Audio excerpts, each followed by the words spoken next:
Est-ce que le code qui est dans ce repo répond à une problématique?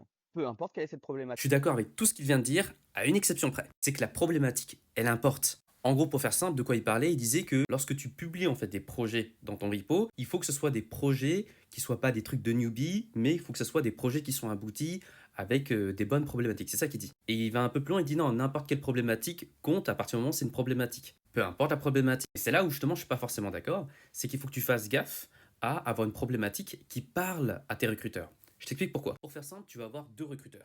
Le premier, c'est un recruteur non tech. En gros, c'est soit le chasseur de tête, soit la RH, le RH, tu m'as compris. Eux, c'est des non-techos, ils savent pas coder, ils comprennent pas tout ça, c'est pas ce qu'on leur demande. Et pourtant, c'est le premier niveau de personnes qu'il faut convaincre. Si tu as réussi à les convaincre, alors ils vont te faire rencontrer le deuxième recruteur, qui est un recruteur techos.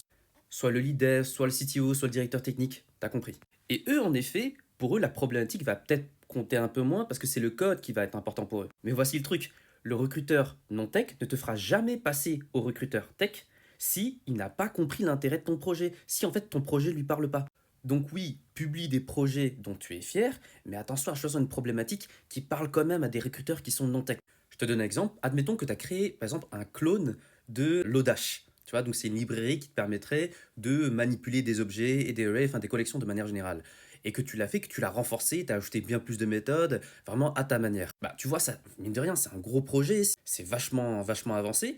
Et un recruteur tech, bah, ça parlerait, parce que tout le monde connaît le Dash lorsque tu es en JavaScript, surtout en front ou même en back. Mais le recruteur RH, lui, il en a rien à faire, hein. Il va t'entendre parler de ce truc-là, il va se dire, ouais, ok, très bien, cool, mais moi, je peux pas jauger à quel point c'est fort ce que tu as fait, tu vois. J'en sais rien.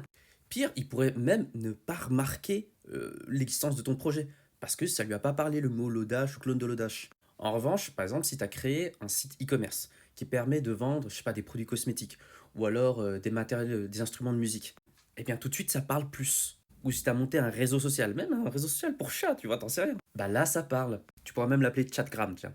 Un réseau social pour publier des photos de chats. Bien là, ça va pouvoir parler en fait au recruteur non technique, qui lui va pouvoir commencer à engager une conversation avec toi bah, sur tes projets. Et là, il va commencer à pouvoir évaluer en fait bah, la qualité de ton travail. Et dans ce contexte-là, il aura plus de chances de t'amener voir le lead dev.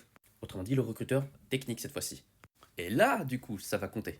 Donc vraiment, oui, tu peux choisir des problématiques qui sont assez larges, tu vois, mais fais attention à choisir une problématique qui parle au recruteur. Il y avait juste ça à préciser, mais sinon, j'étais d'accord avec tout ce qu'il a dit avant.